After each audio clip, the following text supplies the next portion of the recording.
Okay हमने almost ये question paper भी खत्म कर दिया। एक लास्ट क्वेश्चन बचा है, क्वेश्चन नंबर 7th जो आज हमें करना है। बट उससे पहले एक चीज बता दो यार, प्लीज वीडियो आप उन सभी बच्चों तक फॉरवर्ड करो जो फिलहाल अभी 12th स्टैंडर्ड में है और जो अच्छे मार्क्स स्कोर कर रहे थे उनके लिए भी फायदेमंद है, और जिन्हें बिल्कुल स्टार्ट भी नहीं किया ना पढ़ाई उनके लिए बहुत इंपॉर्टेंट है। इसके बाद में एक क्वेश्चन पेपर और सॉल्व करवाऊंगा आपके लिए, बट मैं ट्राई कर रहा हूँ कि वो पेपर आप लोग खुद से सॉल्व करो, और उसके जो मेन आंसर्स रहेगा, जो एक्सप्लेनेशन रहेगा वो मैं करवा के दे दूंगा आपको, डोंट वरी। तो आपको हेल्प भी हो जाना है, ठीक है। तो आज जो हमें करना है, हाँ और एक चीज़, अगर कुछ डाउट हो तो यार आप मुझे बिंदास कमेंट करके या कॉल करके या व्हाट्सएप करके पूछ सकते हैं, कोई प्रॉब्लम नहीं है, ठीक है। तो हमें करना है question number 7th last question, final account question है। इसमें एक एडजस्टमेंट जो क्लोजिंग स्टॉक का मुझे बताना था, चलो अच्छा ये पर हमने उठाया, इससे हमें वो डाउट भी क्लियर हो जाएगा, एक ये परसेंटेज वाला जो है, ठीक है। फाइन, देख लेते पहले क्या क्वेश्चन है। Given below is the trial balance of MS Shailesh and Nilesh, तो पार्टनर्स है। You are required to prepare trading profit and loss balance sheet same as it is in सारे क्वेश्चन के हिसाब से। डेबिट बैलेंस है जो भी है वो या तो ट्रेडिंग डेबिट, या तो प्रॉफिट लॉस डेबिट, या तो एसेट जाएगा। क्रेडिट साइड का या तो ट्रेडिंग क्रेडिट, या तो प्रॉफिट लॉस क्रेडिट, या तो लाइबिलिटी और पार्टनर्स कैपिटल क्रेडिट जा सकता है, और समथिंग जैसे कि RDD वगैरह अपोजिट होता है, कुछ चीज़ें खाली 1% चीज़ें, ओके। तो टिक कर ले पहले फटाफट। अभी ये बताना जरूरी नहीं है मेरे हिसाब से, क्योंकि आप लोग इतना तो प्रैक्टिस कर चुके होंगे कि ट्रेडिंग में कौन जाएगा, प्रॉफिट लॉस क्या जाएगा, आपको पता होगा। एडजस्टमेंट्स इंपॉर्टेंट है। Every adjustment has two effect, every adjustment has two effect. और ये जो बॉक्स में होता है ट्रायल बैलेंस, इससे कितने इफेक्ट होते हैं सर? Only 1 effect. एडजस्टमेंट के 2 इफेक्ट, ट्रायल बैलेंस के 1 इफेक्ट। डन। पहला है स्टॉक ऑन 31 मार्च 16, मतलब क्लोजिंग डेट का स्टॉक है, इसको बोलेंगे क्लोजिंग स्टॉक। कौन सा स्टॉक? क्लोजिंग स्टॉक, ठीक है। इसका 2 इफेक्ट पता है, ट्रेडिंग क्रेडिट और balance sheet asset. Trading credit और balance sheet asset, sorry trading credit and balance sheet asset. Depreciate machine, तो मशीन को टिक कर दिया जाए। किधर छे मशीन, ये रहा, मशीन को टिक कर दिया। डोंट वरी, ये पेपर सॉल्व करवाऊंगा मैं, मतलब ये क्वेश्चन सॉल्व करूंगा। इसके बाद का जो क्वेश्चन पेपर होगा ना, मैं सोच रहा हूं कि उसमें हाईलाइट करूं, सिर्फ जो एक्सप्लेन करके दूं। आप लोग मुझे कमेंट करके बताओ अगला पेपर में पूरा सॉल्व करके दूं या सिर्फ एक्सप्लेनेशन दे दूं, आंसर दे दूं आपको। खाली आंसर दो तो कॉपी कर लोगे, तुमसे भरोसा है पूरा आप लोग के ऊपर। चलो कोई नहीं, देखते, लेट्स सी। आप एक कमेंट के ऊपर डिपेंड करता है, या आप मुझे क्या पर्सनली बोलते हो तो उसके सब सोच लूंगा मैं, ओके। फिर बोला RDD खानदानी एडजस्टमेंट रे बाबा, खानदानी एडजस्टमेंट है ये देखो। RDD खानदानी एडजस्टमेंट मतलब डेटर, बैड डेट्स और RDD, 3 चीजों को टिक करा, ढूंढो। एरा आपका डेटर्स, एरा आपका बैड डेट्स, RDD नहीं है, ओल्ड RDD नहीं है, ठीक है। फिर बोला है आपको इंटरेस्ट ऑन कैपिटल, इसके लिए कुछ टिक तो करना होता है, डायरेक्ट हमें सॉल्व करना होता है। फिर ओ हो वाह क्या एडजस्टमेंट दिया है, देखो।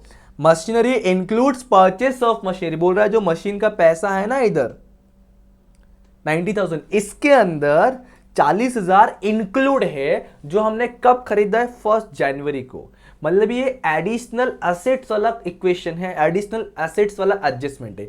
याद करो, जब कभी कुछ ऐसा होता है तो डेप्रिसिएशन सॉल्व करने पे 2 पार्ट डिवाइड करते हैं, एक ओपनिंग एक एडिशनल, एक ओपनिंग और एक एडिशनल। ओपनिंग पे 12 महीने के लिए डेप्रिसिएशन होता है, बट एडिशनल के लिए उतने ही महीने के लिए डेप्रिसिएशन होगा जितने महीने के लिए अपने पास वो एसेट था। जैसे कि जनवरी में आया तो जनवरी, फरवरी, मार्च 3 महीने के लिए डेप्रिसिएशन चार्ज होगा 40,000 के ऊपर, और जो बैलेंस अमाउंट होगा उसके लिए 12 महीने के लिए नॉर्मल, ठीक है। रेट ऑफ इंटरेस्ट तो रेट ऑफ डिविडेंड जो डेप्रिसिएशन है वो 10% ही रहेगा, कोई चेंजेस नहीं होगा, ओके ठीक है। चलो कोई नहीं, तो इतने एडजस्टमेंट है, 5 ही एडजस्टमेंट है। ओ एक और चीज, इस क्वेश्चन में capital as well as current account दोनों दिया हुआ है, तो हमें इस बार करंट अकाउंट बनाना है। कैपिटल अमाउंट को एज इट इज लाइबिलिटी में लिख देना है, मतलब जो कुछ हम लोग एडजस्टमेंट कैपिटल अकाउंट में करते थे अब क्या करेंगे? करंट अकाउंट में करेंगे, और कैपिटल अकाउंट का जो भी अमाउंट जो यहाँ पे दिया हुआ है उसको एज इट इज हम कहाँ लिखेंगे? लाइबिलिटी में लिख देंगे, ओके। और एक चीज देखो, आपको यहाँ पे सैलरी 10 मंथ दिया है, मतलब ये एक हिडन एडजस्टमेंट है। क्यों? अपना नॉर्मली एक्सपेंसेस होता है 12 मंथ का, इसलिए मतलब ये कहीं ना कहीं आउटस्टैंडिंग है कितने मंथ का? 2 महीने का। क्यों? 12 महीने का ईयर होता है जिसमें 10 महीने का पेमेंट हो चुका है, तो 2 महीने का आउटस्टैंडिंग है, 2 महीने का पेमेंट बाकी है। एक आपने यहाँ पे 8% डिवेंचर इन्वेस्टमेंट है, इस तरह कैसे समझा? डेबिट बैलेंस है मतलब एसेट्स है, तो ये एक तरह का इन्वेस्टमेंट है, और कब किया है वो डेट दिया है, मतलब इसके हिसाब से हमें इंटरेस्ट पता करना है, मतलब ये भी एक हिडन एडजस्टमेंट है। डन, ओ ग्रेट, मतलब नीचे 5 एडजस्टमेंट है और ऊपर 2 हिडन एडजस्टमेंट दिए हुए हैं, ओके। तो पहले हम लोग क्या करेंगे? जिसपे टिक किया हुआ है उसको, मतलब जिसपे टिक किया है, इस पे एडजस्टमेंट है, उसके अमाउंट को हम इनर कॉलम में लिखेंगे और उसके लिए लाइन छोड़ेंगे for the adjustment solution, okay. And इस पे टिक नहीं है, मतलब जिस पे एडजस्टमेंट नहीं है उसको डायरेक्टली आउटर कॉलम में लिखा जाएगा। बरोबर है, इतना गया इस खोपड़ी में, हाँ या ना। वेरी गुड, चल आगे बढ़ते हैं। तो ये रहा अपना question number 7, trading account, profit and loss, partners capital और बैलेंस शीट। ईयर एंडिंग के बाद चेक कर लो, क्या 31 मार्च 16 है? यस 31 मार्च 16 है, 31 मार्च 16 है। जो जो अकाउंट है उसमें डेबिट क्रेडिट कंपलसरी, जो अकाउंट नहीं है मतलब इसकी बैलेंस शीट उसमें अकाउंट डेबिट क्रेडिट नहीं आएगा। लिखे होता फेल हो जाओगे, फेल हो जाओगे, ध्यान रखना। ओके तो पहले पोस्टिंग का लेते हैं फटाफट। पहले ओपनिंग स्टॉक के 88,000, तो हम लोग आएंगे ट्रेडिंग के डेबिट में, यहां का लिख देंगे टू ओपनिंग स्टॉक, कोई एडजस्टमेंट नहीं तो डायरेक्ट आउटर कॉलम में आएगा 88,000। करेक्ट है क्या? यस करेक्ट है। फिर परचेस है 1,76,000 टू परचेस। मोस्टली परचेस और सेल्स पे एडजस्टमेंट नहीं होता, फिर भी हम इनर कॉलम में लिखते हैं। क्यों? क्योंकि हो सकता है रिटर्न्स होगा तो माइनस करना पड़ सकता है, नहीं होगा तो डायरेक्ट लिखेंगे, बात की बात है। फिलहाल हम लिख के छोड़ देते हैं 1,76,000। वेजेस है 23,500 विदाउट एनी एडजस्टमेंट, तो टू वेजेस से क्या अमाउंट है? 23,500, तो यहाँ पे आएगा 23,500। उसके बाद है सैलरीज विथ एडजस्टमेंट, वो भी हिडन वाला, तो एडजस्टमेंट बाद में करें बट लिख के लेते हैं। सैलरी 18,000 है। सैलरी कहाँ पे आता है? प्रॉफिट एंड लॉस में, तो यहाँ पे लिखूंगा मैं to salaries with adjustment inner column 18,000। यहाँ पे दिखा देता हूँ मैं 10 मंथ्स बोल के, ठीक है। जब एडजस्टमेंट सॉल्व करते बैठेंगे साथ में। ओके फिर है आपका office expenses 8,000 without any adjustment, इसके लिए एक लाइन प्लेस स्पेस छोड़ दो, और यहाँ लिखूंगा मैं टू ऑफिस एक्सपेंसेस। क्या अमाउंट है ऑफिस एक्सपेंसेस का?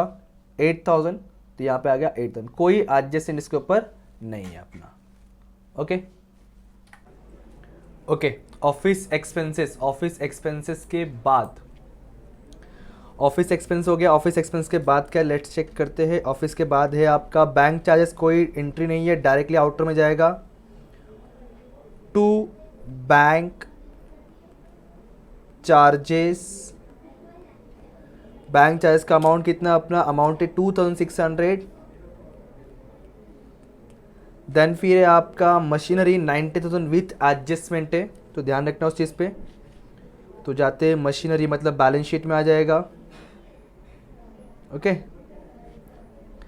बैलेंस शीट में आएगा मशीनरी। अमाउंट कितना मशीन का? मशीन का अमाउंट है 90,000, तो मशीन का अमाउंट आ गया इधर 90,000। एडजस्टमेंट है इसलिए इनर कॉलम में एक ही एडजस्टमेंट है, जो एडिशनल इन्फॉर्मेशन है वो तो जस्ट फॉर द इन्फॉर्मेशन है, कोई एक्स्ट्रा एडजस्टमेंट नहीं है, तो ध्यान रखना एक ही एडजस्टमेंट, तो एक लाइन स्पेस छोड़ेंगे।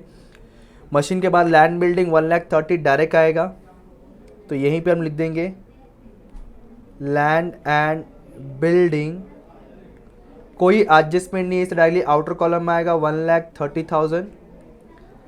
लैंड बिल्डिंग के बाद क्या है? बैड डेट से 4,000 and there was some adjustment, तो हम लोग को पूरा फॉर्मेट लिख के लेंगे प्रॉफिट एंड लॉस में।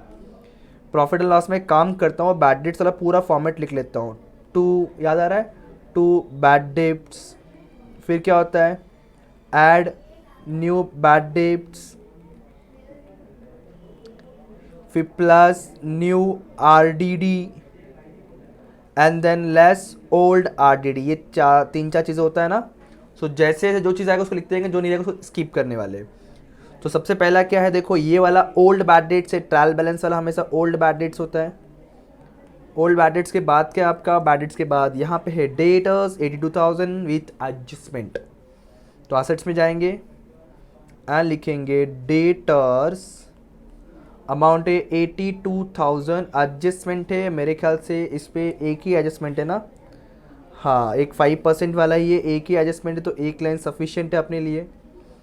डेटर्स के बाद है आपका electricity charges 9,900, profit and loss में आ जाएगा, यहाँ पे लिख दूंगा। ये पार्ट तो पूरा यूज़ होने वाला है बैड डेट्स के लिए। फिर इधर आएगा टू इलेक्ट्रिसिटी, अगर यही ना फैक्ट्री इलेक्ट्रिसिटी या मैन्युफैक्चरिंग वाला तो ट्रेडिंग में जाता, ये बस नॉर्मल इलेक्ट्रिसिटी चार्जेस हुआ, तो ये प्रॉफिट एंड लॉस में आ गया। हम 9,900। देन उसके बाद है फर्नीचर 43,000 जिसपे कोई भी एडजस्टमेंट नहीं है, तो असेट में जाएंगे, लिखेंगे फर्नीचर, अमाउंट है 43,000, कोई एडजस्टमेंट नहीं है इसलिए अमाउंट कहाँ पे आ गया, आउटर कॉलम में आ गया। फर्नीचर के बाद डिवेंचर है, डिवेंचर पे हिडन एडजस्टमेंट है, ध्यान रखना, it's a kind of investment. तो 40,000 8% डिवेंचर असेट्स में ही आएगा, 8% डिवेंचर, अमाउंट है 40,000, इस पे इंटरेस्ट निकालना है, वो चीज़ ध्यान रखना है अपने को। ड्राइंग्स कहाँ पे आता है, पार्टनर्स कैपिटल डेबिट साइड, मतलब पार्टनर्स कैपिटल से माइनस होता है, तो पार्टनर्स कैपिटल डेबिट में आएगा। 3,000 एंड 2,000, पार्टनर्स के नाम हमने लिखे नहीं है ना, यहाँ पे लिख देंगे, रुक जाओ। 3,000 एंड 2,000 पार्टनर्स के नाम चेक कर लो, शैलेश एंड नीलेश है। फिलहाल मैं शॉर्टकट लिख रहा हूँ, प्लीज़ आप लोग फुल फॉर्म ही लिखना, प्लीज़ एक रिक्वेस्ट है, फुल फॉर्म लिख रहा है, मैं टाइम बचाने के लिए कर रहा हूँ और कुछ नहीं। आप लोग टाइम बचा तो मार्क्स भी कम हो जाएगा, ध्यान रखना। चलो देन उसके बाद है आपका क्रेडिट बैलेंस साइड आते हैं, कैपिटल अकाउंट। मैंने क्या बोला, हम लोग करेंट अकाउंट बना रहे हैं, इस बार हम पार्टनर्स कैपिटल अकाउंट नहीं, इस बार हम पार्टनर्स करेंट अकाउंट बनाएंगे। क्यों? क्योंकि क्वेश्चन में इन लोगों ने करेंट अकाउंट भी दिया है, और जब कभी आपको पार्टनर्स कैपिटल करेंट दोनों दिया होगा तो हम लोग कैपिटल ना बना कर करेंट बनाते और कैपिटल को एज इट इज लिख देते हम लोग। कौन कौन था नाम, ऐसा रहता स्टार्ट करने मेरे ख्याल से, आप लोग प्लीज फुल फॉर्म लिखना, ओके। अमाउंट क्या है, 1,20,000 एज इट इज लिखेंगे, क्योंकि इस बार हम लोग करेंट अकाउंट बना रहे हैं, इसलिए कैपिटल अमाउंट को एज इट इज यहाँ पे आ जाएगा 2,40,000, ओके। देन फिर क्रेडिटर्स है 1,03,000 विदाउट एनी एडजस्टमेंट, यहीं पे आ जाएगा आपका 1,03,000, क्या है, क्रेडिटर्स है, तो यहाँ लिख दूंगा मैं क्रेडिटर्स। चलो क्रेडिटर्स के बाद क्या है, बैंक ओवरड्राफ्ट 60,000, कोई एडजस्टमेंट कहीं बोला नहीं, कुछ पेड हो रहा है या समथिंग, कुछ नहीं है, तो नॉर्मल हो जाएगा बैंक ओवरड्राफ्ट। बैंक ओवरड्राफ्ट के बाद क्या चेक करो, बैंक ओवरड्राफ्ट के बाद सेल्स से कहाँ पे है, 3,08,000 ट्रेडिंग अकाउंट के क्रेडिट साइड आएगा, 3,08,000 सेल्स, तो ट्रेडिंग अकाउंट के क्रेडिट साइड में आएगा। बाय सेल्स किसी भी इसका सबसे बड़ा इनकम कितना अमाउंट है अपना 3,08,000, तो यहाँ पे आ जाएगा 3,08,000 इनर कॉलम में, क्योंकि मे भी हो सकता है रिटर्न हो, अभी तक तो पूरा पड़ा रिटर्न तो कहीं था नहीं, तो हम लोग लिख के रखे इनर कॉलम में, अगर रहेगा देख लेंगे कुछ तो, बट नहीं है क्योंकि डेबिट का खत्म हो गया ना यार। फिर एक करंट अकाउंट, इसका बैलेंस ब्रॉट डाउन करेंगे क्योंकि इस बार करंट अकाउंट दिया हुआ है, तो करंट अकाउंट 5,000 एंड 4,000 है, तो जो हमने कैपिटल बनाते थे उसके जगह पे जो करंट बना रहे हैं वहाँ जाएंगे, और वो भी क्रेडिट बैलेंस ही दिया हुआ है, इसलिए क्रेडिट साइड ही ब्रॉट डाउन करेंगे, same as it is capital account, कुछ अलग नहीं है। By balance brought down, amount क्या दिया इन लोगों ने, अमाउंट है 5,000 एंड 4,000, 5,000 एंड 4,000, डन। चलो मतलब पूरा ट्रायल बैलेंस अपना खत्म हो चुका है, अब हमें क्या देखना है, हमें एडजस्टमेंट्स देखने हैं, एडजस्टमेंट सॉल्व करने हैं, ठीक है।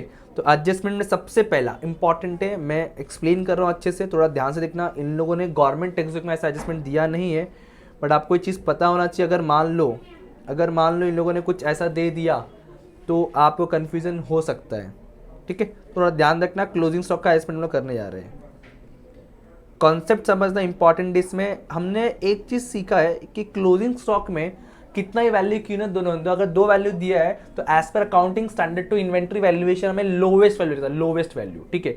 अभी यहाँ पे इन्होंने एक चीज़ क्या बोला कि closing stock was valued at market price of 84,000, market price कितना दिया है 84, which was 20% of above it's cost price.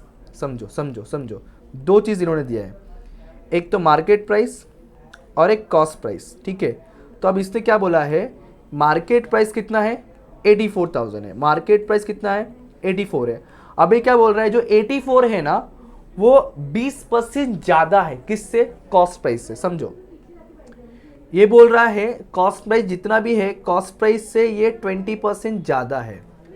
Late assume कि ये 100% है कॉस्ट प्राइस, तो ये कितना हो जाएगा, सर इन्होंने बोला है कॉस्ट से 20% ज़्यादा है, मतलब इसको कर रहा है रफ करके लिखना चाहूँ, रफ नहीं, इसको मैं साइड करके रखता हूँ, तो ये कितना हो जाएगा 120%। समझो कॉन्सेप्ट को, बहुत इंपॉर्टेंट है बॉस, बहुत इंपॉर्टेंट है। देखो ये लोग क्या बोल रहे, क्वेश्चन समझो, बोल रहा है 84,000 मार्केट प्राइस है, 84,000 क्या अपना मार्केट प्राइस है, ये जो 84,000 है विच वॉज लिखा ना, जो 84,000 है वो 20% ज़्यादा है किससे, कॉस्ट प्राइस से। लेकिन कॉस्ट प्राइस नहीं बताया इन लोगों ने, मतलब हमें कॉस्ट प्राइस फाइंड आउट करना है, तो 84,000 जो है 20% ज़्यादा है कॉस्ट से, तो वी एज्यूम कि कॉस्ट प्राइस जो कॉस्ट प्राइस है इज इक्वल टू 100 माना और 20% ज़्यादा है, मतलब ये कितना हो गया 120। अगर 84,120% है तो बताओ 100% मतलब कॉस्ट प्राइस कितना हो, कैसे निकालोगे, क्रॉस मल्टीप्लीकेशन, मतलब 84,000 मल्टीप्लाई 100 डिवाइड बाय 120। ठीक है, अब क्या करोगे 84,000, चलो करके बताओ क्या करोगे, 84,000 मल्टीप्लाई 100 और डिवाइड बाय 120, ये चीज़ करके देखो आप लोग को मिलेगा कितना 70,000। क्या मिला 70,000। और हमने क्या सीखा है, जो दो कॉस्ट का वैल्यू होता है लोवेस्ट लेना होता है, लोवेस्ट या लोअर अमाउंट लेना होता है, दोनों से लोवेस्ट कौन सा है 70। अगर हमने ये वाले चीज को इग्नोर कर दिया होता और सिर्फ इसको लिख लेते तो आंसर होता रॉन्ग।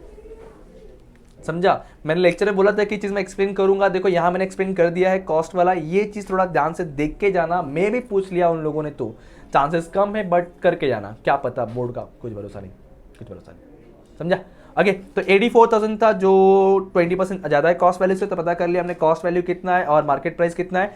लोवेस्ट क्या हो गया 70,000, तो आंसर होगा 70,000। तो 70 कहाँ कहाँ लिखना है, दो इफेक्ट अपना, ट्रेडिंग क्रेडिट और balance sheet asset side. Okay, first effect आ जाएगा ट्रेडिंग क्रेडिट साइड में, क्या बोल के आएगा, बाय क्लोजिंग स्टॉक। तो डायरेक्ट क्या रिकॉर्ड करेंगे, by closing stock. Closing stock का अमाउंट कितना है, क्लोजिंग स्टॉक का अमाउंट है अपना, अभी हमने देखा फाइंड आउट किया, लोवेस्ट वाला कितना है 70,000। ओके, तो यहाँ पे आ जाएगा आपका ट्रेडिंग क्रेडिट साइड में आउटर कॉलम में 70,000, क्योंकि कोई प्लस माइनस है नहीं तो इनर कॉलम में लिखेंगे, डायरेक्टली आउटर में लिखेंगे। फिर सेकंड इफेक्ट किधर आएगा, balance sheet asset side, balance sheet asset side, balance sheet asset side. यहाँ आके लिख देंगे हम लोग closing stock, closing stock amount same, outer column amount कितना 70,000, कोई भी एडजस्टमेंट नहीं अभी, मतलब उसका कोई कैलकुलेशन नहीं है, इसे डायरेक्ट आउटर कॉलम में। फिर है डेप्रिसिएशन मशीन के ऊपर, और मशीन के ऊपर एक चीज़ इन्होंने और बोला हुआ है, मतलब वो एडिशनल, मैंने कहा था स्टार्टिंग में दो पार्ट करना है, तो इसके लिए मैं एक वर्किंग नोट बनाऊंगा, बेटर रहेगा, क्लियर रहेगा अपने लिए। तो ये वर्किंग नोट नंबर 2 है अपना, डेप्रिसिएशन ऑन मशीनरी वाला। यहाँ पे एडिशनल वाला कॉन्सेप्ट दिया हुआ है, उसको दो पार्ट डिवाइड करने वाले, एक रहेगा ओपनिंग और एक रहेगा एडिशनल। पहले चेक करो टोटल मशीन का प्राइस अपने को कितना दिया हुआ है, जो टोटल मशीन का प्राइस है 90,000, कितना है 90,000, जिसमें से जो एडिशनल हमने परचेस किया है वो कितने 40 का था, यस 40 का 1 जनवरी में, तो एडिशनल हो गया 40,000, जो कब है 1 जनवरी, डेट याद रखना अपने को। तो अगर टोटल 90 है जिसमें से एडिशनल 40 है, तो बच्चा ओपनिंग में कितना रहा होगा, balance in figure that is 50,000। Okay, अब मुझे डेप्रिसिएशन चार्ज करना है, तो अमाउंट है 50,000 और रेट है डेप्रिसिएशन का 10%, दैट इज 10/100। ऐसे मेरे ख्याल से दो क्वेश्चन को टेक्स्ट बुक में दिए हुए हैं, और यहाँ पर भी कुछ वैसे ही करेंगे, 40,000 मल्टीप्लाई 10/100, बट पूरा ईयर होता है अपना 12 मंथ का। जो ओपनिंग का मीनिंग क्या हुआ, हमने ओपनिंग से इसको यूज कर रहे हैं, ओपनिंग से अपने पास ये 50 का फर्नीचर या एसेट मशीन रखा हुआ है, मतलब it will charge for the 12 month. Okay, and ये वाला परचेस किया जनवरी में, तो जनवरी फरवरी एंड मार्च, सिर्फ 3 महीना अपने पास, इसलिए 3/12 आएगा। मतलब इसका जो आंसर बनेगा आपका, ये बनेगा 5,000 10%, ये बनेगा आपका 4,000 ना, तो 4,000 2,000 1,000 समथिंग इसका आंसर आएगा। चेक कर लो एक बार चेक कर लो। 40,000 का मैंने बोला कि 10% आपको निकालना है, बट फॉर दी 3 मंथ्स के लिए, बट फॉर द 3 मंथ्स के लिए चेक करो, आपको 1,000 आएगा। अब 5,000 plus 1,000 is equal to total 6,000 का आपका डेप्रिसिएशन बनेगा for the depreciation on machinery. याद रखना, जब ऐसा आपको एडिशनल डेटा कुछ दिया होगा तो एडिशनल पे अलग से निकालना है और ओपनिंग पे अलग से निकालना है, ऐसे हमने 2-3 सम किए हुए। तो टोटल डेप्रिसिएशन 6,000 हो गया, तो डबल चले जाएंगे डेप्रिसिएशन अमाउंट लिखने के लिए। यहाँ पे आ जाएगा मशीन के ऊपर इन्होंने बोला डेप्रिसिएशन अमाउंट आएगा 6,000, यहाँ पे मैं प्रेजेंट कर दूंगा लेस डेप्रिसिएशन और शो कर दूंगा वर्किंग नोट नंबर 2, अमाउंट आएगा 90,000 minus 6,000 is equal to 84,000। Depreciation adjustment है, सेकेंड इफेक्ट करना पड़ेगा, लॉस से तो लॉस चले जाएगा प्रॉफिट एंड लॉस डेबिट में, तो प्रॉफिट एंड लॉस डेबिट में आएगा 6,000, क्या बोल के टू डेप्रिसिएशन ऑन मशीनरी। ठीक है, पूरा अमाउंट साथ में अलग लिखने की जरूरत नहीं आपको, वो 5,1 ऐसा कुछ नहीं। डेप्रिसिएशन हो गया। अब आरडीडी खानदानी एडजस्टमेंट 5% है और कुछ नहीं है, नॉर्मल है, तो चले जाएंगे डेटर के पास और कर देंगे -5%। डेटर्स ये रहा, ये आपको 5% क्या बोला है, न्यू आरडी। न्यू कैसे समझा, एडजस्टमेंट में है मतलब न्यू है, ट्रायल में मतलब ओल्ड है। तो 82,000 पे 5% निकालना आपको, 82,000 पे 5%। अगर 10% की बात करो तो आएगा 8,200, उसका हाफ आएगा 4,100। 4,100 आप लोग क्या करोगे, 82,000 में से 4,100 को माइनस करोगे तो आपको मिलेगा 77। कैलकुलेशन आपको करना है क्योंकि एग्जाम आपका है, ठीक है। चल तो आगे बढ़ते हैं। अगेन ये लॉस हुआ है, 4,100 न्यू आरडीडी है। तो हम लोग यहाँ पे आ जाए, देखो न्यू आरडीडी अपना है 4,100। ओल्ड वाला कुछ आरडीडी दिया नहीं है, दिया हो तो ट्रायल के क्रेडिट में दिया होता, न्यू बैडेट्स दिया नहीं, दिया होता तो एडजस्टमेंट में दिया होता, तो खत्म हो गया। तो आंसर न्यू आरडीडी और ओल्ड बैडेट्स को प्लस करेंगे तो आंसर आएगा 8,100 आउटर अमाउंट। डन। उसके बाद क्या है, आरडीडी के बाद इंटरेस्ट ऑन कैपिटल है, इंटरेस्ट ऑन कैपिटल है, बट दिया क्वेश्चन में करंट है, तो कैपिटल पे इंटरेस्ट निकाल के लिखेंगे किधर, करंट अकाउंट में। तो पहले तो think always as a company not a partner, as a partnership हम सोचना है आपको। तो जब मैं पार्टनर को पैसा दूंगा, इंटरेस्ट दूंगा, तो मुझे क्या होगा, लॉस। क्या होगा, लॉस।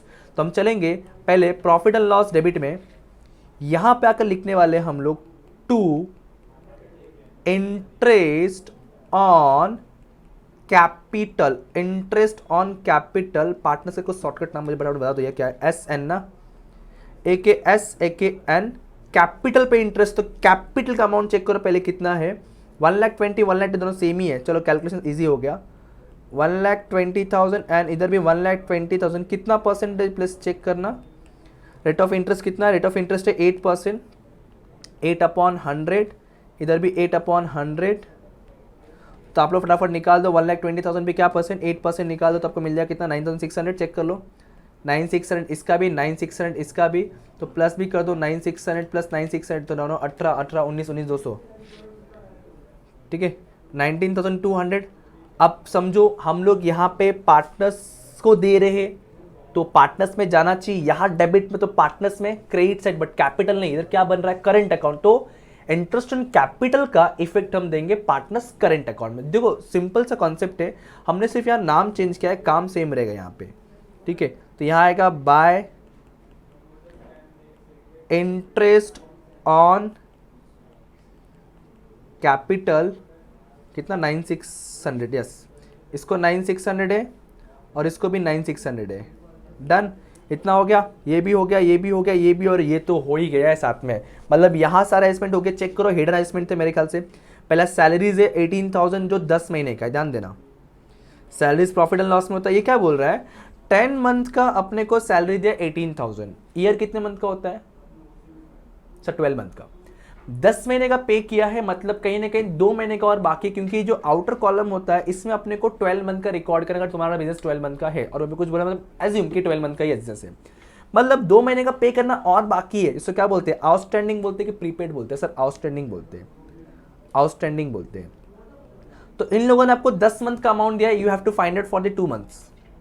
तो 2 मंथ से कैसे निकालोगे, सर 10 महीने का अगर होता है 18,000 तो 2 महीने कितना, क्रॉस मल्टीप्लीकेशन कर दो। तो क्रॉस मल्टीप्लीकेशन क्या करोगे आप, 18,000 मल्टीप्लाई 2 डिवाइड बाय 10 कर दो, तो 18 3600। देखो सिंपल सा कॉन्सेप्ट क्या है, जब मैं 10 से डिवाइड किया तो एक जीरो कट जाएगा तो बच्चा 1800, 1800 डबल क्या हो 3600 हो गया, बराबर है। चाहिए तो चेक कर लो एक बार आप लोग फटाफट, 1800 डिवाइड बाय 10 करके मल्टीप्लाई 2 कर दो, आपको वही मिलने वाला 18,000। 18,000 डिवाइड बाय 10 मल्टीप्लाई 2, क्योंकि 18,000 अमाउंट दिया तो 3600 आएगा। अब इसका प्लस कर दोगे 18,000 के साथ में तो कितना, 18, 19, 20, 21, 21,600। हिडन एडजस्टमेंट है, अभी हिडन हो कि हिडन ना हो, जो भी हो, एडजस्टमेंट तो एडजस्टमेंट होता है। इससे कितने इफेक्ट होते हैं, 2। कितने इफेक्ट होते हैं, 2। कितने इफेक्ट होते हैं, याद रखो एडजस्टमेंट कितने इफेक्ट होते हैं, 2। तो पहला इफेक्ट तो इधर हो गया आपका।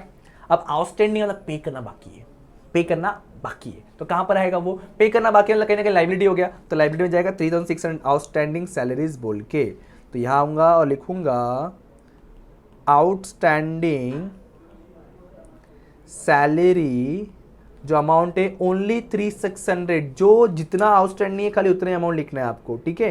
ये देखो ये वाला अमाउंट डन। और कौन सा हिडन एडजस्टमेंट था, एक ये था, हमने डिवेंचर में इन्वेस्टमेंट किया है अक्टूबर को, तो उस पर इंटरेस्ट मिल रहा है 8% वाला 40,000 पे। चलो तो पहले इन्वेस्टमेंट मतलब एसेट्स में जाएंगे, एक तरह का इन्वेस्टमेंट है ना, किसी कंपनी में डिवेंचर ने लगाया पैसा। तो जब मैं देखो इन्वेस्टमेंट किया, मैंने डिवेंचर खरीदा 40,000 का, तो जब मुझे पैसा मिलेगा तो डिवेंचर का पैसा 40,000 प्लस जो जितना महीना मेरा पैसा उस कंपनी के पास है उतने महीने का इंटरेस्ट भी मिलेगा। इसलिए हम लोग क्या करते हैं, हमेशा इंटरेस्ट को प्लस करते हैं यहाँ पे, प्लस इंटरेस्ट। तो कैलकुलेशन कैसे होगा देखो, 40,000 8% है, बट 12 महीने में से हमारा पैसा उस कंपनी के में कितने महीने तक है। तो हमने कब इन्वेस्टमेंट किया, 1 अक्टूबर के, मतलब 1 अक्टूबर के पहले अमाउंट तो हमारे पास ही था, 1 अक्टूबर के बाद हमने इन्वेस्टमेंट किया है, तो हम 1 अक्टूबर से 31 मार्च कैलकुलेट करेंगे। तो चेक करो आपको मिलने वाला है 6 मंथ, काउंट करना है अक्टूबर मंथ आएगा, क्यों, क्योंकि 1 अक्टूबर है। अक्टूबर, नवंबर, दिसंबर, जनवरी, फरवरी एंड मार्च, अकाउंटिंग खत्म कर होता है मार्च, इसलिए 6 मंथ का आएगा। तो चेक कर लो, 32 1600 रुपये आएगा। चेक करो एक बार, चलो फटाफट। 40,000 का अगर हम लोग 8% निकालते तो हमें 3,200 मिलता है, जिसका हमें हाफ निकालना, मतलब 6 मंथ, मतलब 1600 रुपये आपको इंटरेस्ट मिलेगा। प्लस करना है, माइनस नहीं करना, ध्यान देना ये, क्योंकि हमें वो हमारा प्रिंसिपल अमाउंट 40,000 तो मिलेगा ही, उसके साथ में 1600 एक्स्ट्रा मिलेगा, 41,600। अब जरा सोचो, ये तो एडजस्टमेंट है, इसका सेकंड इफेक्ट कहाँ होगा, 1600 मिलने वाला, it's a kind of income, but it's not a direct income, it's a indirect income. तो इनडायरेक्ट इनकम कहाँ लिखते हैं हम लोग, profit and loss credit side, profit and loss credit side. तो इंटरेस्ट रिसीव आ जाएगा 1,600, यहाँ पे मैं यहाँ लिखूंगा बाय इंटरेस्ट 1,600। अब अपने सारे एडजस्टमेंट होते हैं समाप्त। अब एक ही चीज बचा है, क्या, टैली करना। सो लेट्स स्टार्ट करते टैली करना। ट्रेडिंग अकाउंट में देख लो कोई रिटर्न्स नहीं है, तो ये आउटर कॉलम में आ गया 176, ये भी आ जाएगा आउटर कॉलम में 3,08,000। अब इसको क्लोज करें, टैली कर ले फटाफट। प्लस माइनस आपको करना है, क्योंकि एग्जाम आपका है, मेरा नहीं। ज़्यादा अमाउंट तो क्रेडिट साइड ही लग रहा है, चेक कर लो, दो ही अमाउंट है आपको, 3,08,000 और 70,000, तो टोटल हो जाएगा 3,78,000। सेम अमाउंट हम लोग डेबिट में लिखते हैं। अब मुझे नहीं बताना चाहिए यार कि टैली कैसे करते हैं, सो प्लीज़ इतना तो कर सकते हो। 3,38,000 में से डेबिट के सारे अमाउंट को माइनस करो, सारे अमाउंट मतलब एक के 88,000 है, फिर एक आपका 1,76,000 है, और एक आपका 23,500 है। तो चेक करो कितना आ रहा है, 90,500 आ रहा है क्या, और डेबिट में बैलेंस आया, मतलब क्रेडिट का ज़्यादा है, इनकम ज़्यादा है, डेबिट का कम है, मतलब एक्सपेंसेस कम है, so it's a gross profit. तो यहाँ पे आएगा 2 ग्रॉस प्रॉफिट, कैरिड डाउन आएगा, आप चाहो तो ब्रैकेट में प्रेजेंट कर सकते हो as a balance in figure बोल के। ओके, आगे बढ़े। अब ये डेबिट का अमाउंट ट्रांसफर होगा, ट्रेडिंग डेबिट में ना, तो प्रॉफिट एंड लॉस क्रेडिट में ट्रांसफर होगा 90,500, इधर आएगा 90,500, यहाँ लिखूंगा by gross profit brought down. ठीक है, अब जैसे हमने ट्रेडिंग क्लोज किया वैसे प्रॉफिट लॉस क्लोज करें, लेकिन जब प्रॉफिट लॉस में नेट प्रॉफिट आएगा पार्टनर्स में डिवाइड करेंगे। रेशियो मेरे ख्याल से इक्वली में इन लोगों ने दिया है क्या, इक्वली दिया है ना, कुछ दिया है क्या, नहीं दिया होगा तो इक्वली करना है, रिक्वायर्ड टू प्रिपेयर, नहीं बोला है, कुछ बोला ना, तो इक्वली डिवाइड करेंगे हम लोग। ठीक है, तो इसको क्लोज कर देंगे, तो ये कितना हो जाएगा, 9,500 प्लस 1,600, तो अभी भी क्रेडिट का लग रहा है क्योंकि 92 तक जा रहा है वो, तो 92,100 क्रेडिट का ही ज़्यादा है।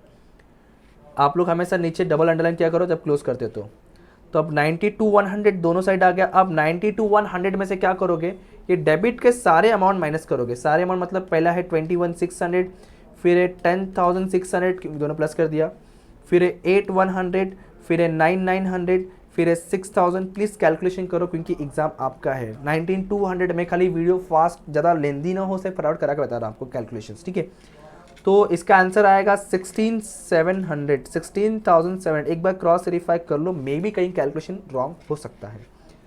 इक्वल रेशियो है तो डिवाइड बाय 2 कर देंगे, कहीं कुछ बोला नहीं रेशियो, इसलिए हम लोग इक्वल ट्रीट करें as per the partnership act 1932। तो यहाँ लिखूंगा मैं बाय नेट प्रॉफिट 8350 एंड 8350। अच्छा है ना, मेरे पास इनर कॉलम है ना, ठीक है, पार्टनर्स के नाम शॉर्टकट लिख देता हूँ यार, एस एंड इतना तुम लोग क्या कर ही सकते हो। ठीक है, 8350 एंड 8350, यहाँ पे भी आ जाएगा सेम अमाउंट 8350 8350, यहाँ लिखूंगा बाय, प्लीज़ फुल फॉर्म आप लोग लिखना, बाय नेट प्रॉफिट। अब इसको क्लोज कर दिया जाए, 9 4 13 13,600 प्लस 8,350 तो हो जाएगा आपको 21,950। ये हम लोग पार्टनर्स करंट अकाउंट क्लोज कर सामने देख के समझ सब कुछ क्रेडिट में ज़्यादा है, ठीक है बराबर ना। 9 4 13 13 प्लस 8 21, फिर ये 14,600 प्लस 8,350 तो ये आएगा 22,950। सेम एज इट इज़ यहाँ लिख दूँ 22,950 और 21,950। हज़ार का खाली फ़र्क है। हज़ार का फ़र्क क्यों हुआ? क्योंकि वो कैपिटल की वजह से। अब जब मैं 22,950 में से 3,000 माइनस करूँगा तो सिंपल सा क्या आएगा 19,950। Just give me 5 minutes, maximum 5 minute और लगेगा, उसके बाद आपका चैप्टर खत्म, मतलब ये वीडियो खत्म हो जाएगा, डोंट वरी, बोर मत हो जाओ। फिर 21,950 में से आप क्या करोगे 2,000 जब माइनस करोगे तो आपको मिलेगा क्या 19,950। ये जो आया है इसको बोलूँगा मैं क्लोजिंग बैलेंस, मतलब बैलेंस कैरिड डाउन। अब ये चले जाएगा डेबिट में बैलेंस है, मतलब वही लाइबिलिटी में जाएगा। 19,950 सेम आ गया ना, हाँ 19,950 और 19,950, 19,950 और 19,950 जरा प्लस करना है 19,950 और 19,950 तो ये आएगा 39,900। ये क्या है? ये है अपना partners current account. Please shortcut ही लिख रहा हूँ यार, आप लोग प्लीज़ फुल फॉर्म कर देना अच्छे से। अब एक लास्ट चीज़ बचता है टैली। टैली नहीं हुआ तो गलती कैसे पहचाना वो भी सीख के लेंगे, उसमें कुछ दिक्कत नहीं है। नहीं हुआ तो क्या कर सकते हैं, ठीक है देख लेंगे गलतियाँ। पहले चेक करें टैली हो रहा है कि नहीं हो रहा है। आपको लाइबिलिटी साइड दिख रहा होगा, पहले वो प्लस कर लो। आप लोग को मुझे बताओ कितना आ रहा है। 2,40,000 है, फिर आपका 1,03,000 है, 1,03,000 है, फिर 63,600 है। तो जो लाइबिलिटी का मिल रहा होगा ना आई थिंक सो 4,46,500 है। लेट्स चेक कि एसेट्स का कितना आ रहा है। 84,000 है। प्लीज़ प्लस माइनस करो, ये एग्ज़ाम आपका है। 84 है, मैं बताता हूँ आपको, देखो 84 है प्लस 1,30,000 है प्लस 77,900 है प्लस 43,000 है प्लस 41,600 है प्लस 70,000 है। सो ये आ रहा है 4,46,000। ओ हो ग्रेट ग्रेट ग्रेट ग्रेट। यह आ गया 4,46,500, मतलब अपना सम हो गया टैली। ठीक है, तो इतना कंप्लीट करो, ख़त्म करो और वीडियो लाइक तो करो यार, वीडियो लाइक तो करो। ठीक है, thank you so much, bye bye, जय।